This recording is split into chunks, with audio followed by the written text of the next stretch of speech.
no accidental. We shine because Read, remember, repeat.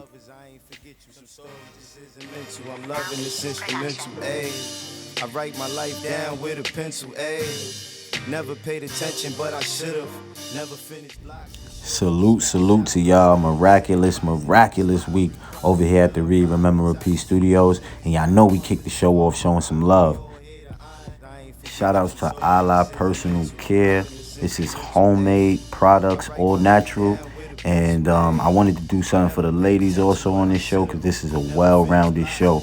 And what not better than to show y'all some well homemade products, right? And they're all natural. The turmeric body scrub. This scrub is sure to give you the glow you are longing for with its all natural ingredients and carefully crafted recipe. Turmeric is great for glowing skin and blemishes. And what else we got? We got the Wonder Butter Body Butter. Listen, family, this is all exclusive homemade products. And you hit up Allah Personal Care on Instagram. And I'm telling you, they'll take care of you, man. Hey man, shout outs to I Am Mastery Academy. That's the academy that's teaching people how to learn and earn on the go, teaching people how to invest and be on the right side of money. Shout outs to Doc Spills and all the educators over there that's teaching people, whether it's levels, colors, harmonics, with simply teaching people how to learn and invest. And you can just match your colors. That's what we learned from day one. So get with me. That's at Read, Remember, Repeat or at Big MUGGA. Those are my Instagrams. And let's get this money, family. This miraculous day, gang. Another one, another 24, right? For you to do the things that you want to do, for you to chase the things that you want to chase, for you to accomplish the goals that you put down that you want to accomplish. I'm feeling amazing today. How y'all feeling? Read, remember, repeat, gang. And y'all know what we doing, right? This is the 4 agreements. You know what I mean? Sorry, I was looking for my smoothie. This is the 4 agreements. If you haven't purchased it, go online and see if you can download the PDF or listen to the audio. We can't stress that enough. We will tell you guys repeatedly because you have to read, remember, and repeat in order for the repetition to go through your mind. Chapter 4, the 3rd agreement. Don't make assumptions. The 3rd agreement is don't make assumptions. We have the tendency to make assumptions about everything. The problem with making assumptions is that we believe they are the truth. We can swear they are real. We can make assumptions about what others are doing or thinking. We take it personally, then we blame them and react by sending emotional poison with our word. That is why whenever we make assumptions, we're asking for problems. We make an assumption, we misunderstand. We take it personally and we end up creating a whole big drama for nothing. All the sadness and drama you have lived in your life was rooted in making assumptions and taking things personally. Take a moment to consider the truth of this statement. The whole war of control between humans is about making assumptions and taking things personally. Our whole dream of hell is based on that. We create a lot of emotional poison just by making assumptions and taking it personally, because usually we start gossiping about our assumptions. Remember, gossiping is the way we communicate to each other in the dream of hell and transfer poison to one another because we are afraid to ask for clarification. We make assumptions and believe we are right about the assumptions. Then we defend our assumptions and try to make someone else wrong. It is always better to ask questions than to make an assumption because assumptions set us up for suffering. The big mitote in the human mind creates a lot of chaos, which causes us to misinterpret everything and misunderstand everything. We only see what we want to see and hear what we want to hear. We don't perceive things the way they are. We have the habit of dreaming with no basis in reality. We literally dream things up in our imaginations because we don't understand something. We make an assumption about the meaning, and when the truth comes out, the bubble of our dream pops and we find out it was not what we thought it was at all. An example, You are walking in the mall and you see a person you like. The person turns to you and smiles and then walks away. You can make a lot of assumptions just because of this one experience.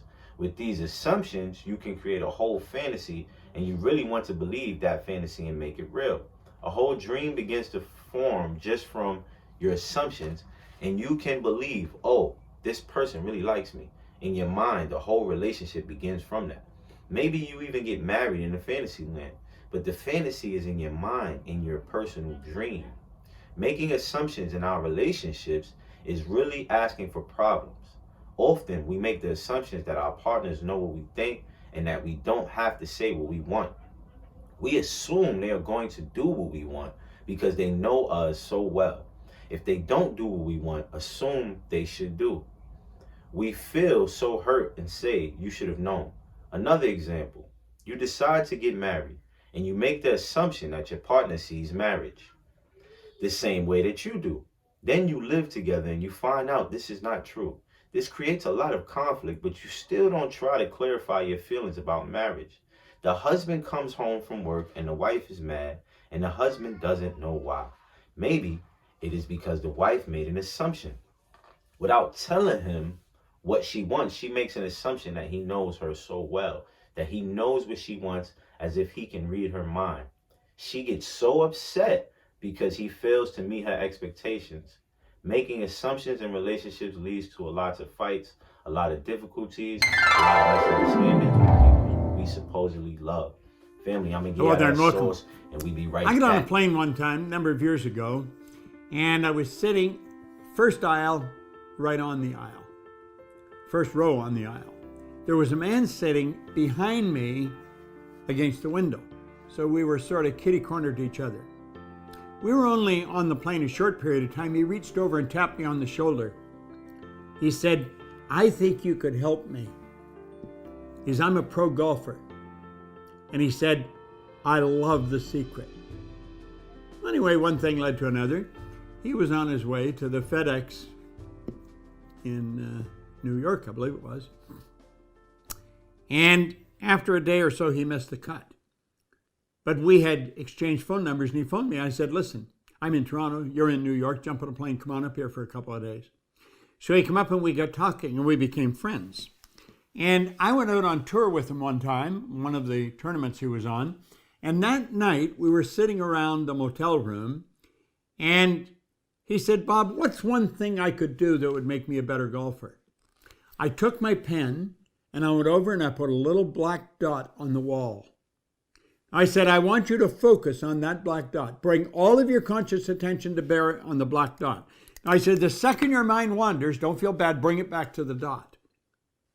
And I said, when you learn to focus on that dot for a minute, 2 minutes, you will have developed a mental faculty to a greater degree than probably anyone in your family has ever done. It's the will. The will is one of our higher faculties. We have perception, memory, intuition, reason, and we have the will. The will to the mind is something like hearing or sight is to the body. All great golfers, all the really great golfers, have highly evolved will. They have developed the ability to focus. Now you might not want to put a dot on the wall. Light a candle and put it opposite your favorite chair, and then just focus on the flame. Every time your mind wanders from the flame, don't feel bad, bring it right back and focus on the flame. When you learn to focus on one thing, you can focus on anything because what you're doing is developing a mental faculty. Now, the average individual can only focus on a thing for 1 or 2 or 3 seconds, and then they're distracted. There's a noise, a light, something flashes, somebody says something, and like that, their mind is taken off track. People that are great at whatever they do have learned how to focus on what they're doing. All great salespeople are focused. Do you want to improve what you're doing? Learn how to focus on one thing to the exclusion of all outside distraction. Then this power that comes into our consciousness, we send it back out into the universe like a laser focused on one thing. It'll manifest in your life. It's the way the mind works.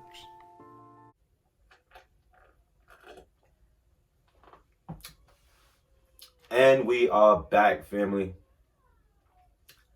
In any kind of relationship, we can make the assumption that others know what we think, and we don't have to say what we want. They're going to do what we want because they know us so well. If they don't do what we want, what we assume they should do, we feel hurt and think, how could you do that? You should know. Again, we make the assumption that the other person knows what we want. A whole drama is created because we make the assumption and then put more assumptions on top of it. It is very interesting how the human mind works. We have the need to justify everything, to explain and understand everything in order to feel safe. In order to feel safe. We have millions of questions that need answers because there are so many things that the reasoning mind cannot explain. It is not important if the answer is correct. Just the answer itself makes us feel safe. This is why we make assumptions. If others tell us something, we make assumptions. And if they don't tell us something, we make assumptions to fulfill our need to know and to replace the need to communicate. Wow. Even if we hear something and we don't understand, we make assumptions about what it means and then believe the assumptions. We make all sorts of assumptions because we don't have the courage to ask questions. These assumptions are made so fast and unconsciously most of the time because we have agreements to communicate this way. We have agreed that it is not safe to ask questions. We have agreed that if people love us, they should know what we want or how we feel. When we believe something, we assume we are right about it to the point that we will destroy relationships in order to defend our position. We make the assumption that everyone sees life the way we do. We assume that others think the way we think, feel the way we feel, judge the way we judge, and abuse the way we abuse. This is the biggest assumptions that humans make. And this is why we have a fear of being ourselves and others, around others.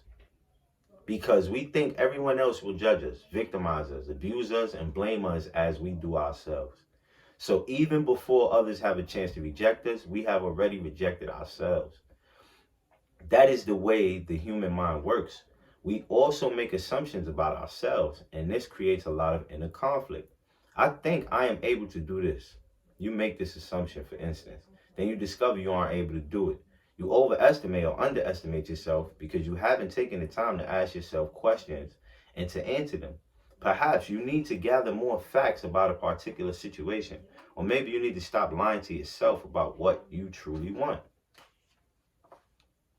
Often, when you go into a relationship with someone you like, you have to justify why you like that person. You only see what you want to see, and you deny there are things you don't like about that person. You lie to yourself just to make yourself right. Then you make assumptions, and one of the assumptions is, my love will change this person. But this is not true. Your love will not change anybody. If others change, it's because they want to change, not because you can change them. Then something happens between the two of you, and you get hurt. Suddenly you see what you didn't want to see before.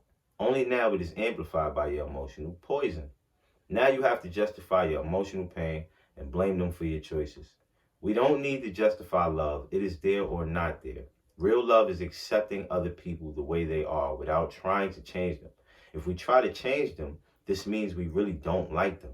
Of course, if you decide to live with someone, if you make that agreement, it is always better to make that agreement with someone who is exactly the way you want him or her to be.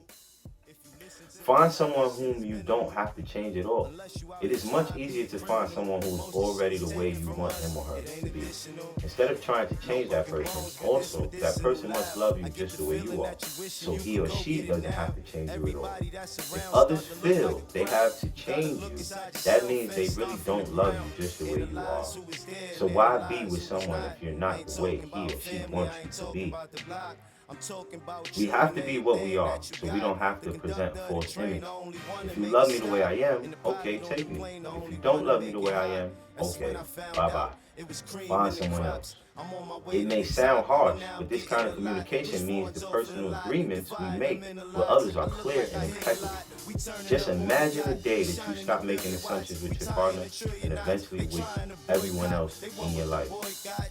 Gang, we are on page 71, the 4 agreements. We still on the 3rd agreement. Like I said, man, like, share, comment, spread this. This will be big. Enjoy, family.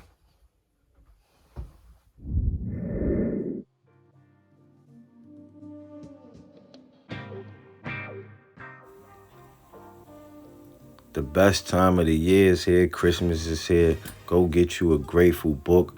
I just put out a book, family. I'm an author, followed with a journal for 365 days of your writing experience.